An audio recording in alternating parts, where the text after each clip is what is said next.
Umani ng samot-saring reaksyon mula sa netizen ang balitang muling mapapanood ang ABS-CBN sa Free TV. Kasabay ng usap-usapang pagbabalik ng ilang artistang dati umanong lumayo o nanahimik noong mawala ng prangkisa ang network.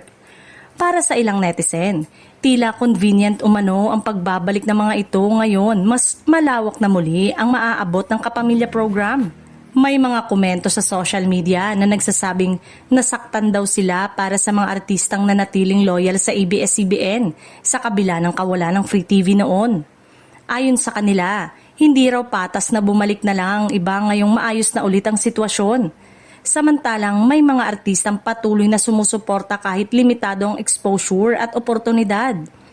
May ilan ding netizen na nagtanong kung ang pagbabalik ba ng mga artistang ito ay dahil talaga sa pagmamahal sa Kapamilya Network o dahil mas malaki na naman ang kita at exposure sa free-to-air television.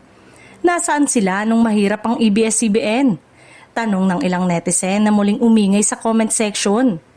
Gayunpaman, may mga dumepensa rin sa mga artistang tinutukoy.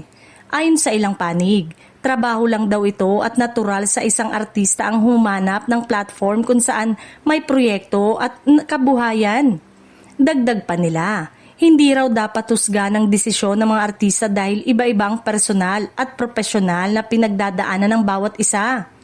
Sa huli, malinaw na hati ang opinyon ng publiko sa isyong ito, habang may mga nananatiling kritikal sa timing ng pagbabalik ng ilang artista. Marami pa rin ang mas pinipiling mag-focus sa pagbabalik ng ABS-CBN sa Free TV bilang pinakabagong yugto ng pagbangon ng industriya, kung saan ang pinakamahalaga pa rin ay ang dekalidad na palabas para sa mga manonood.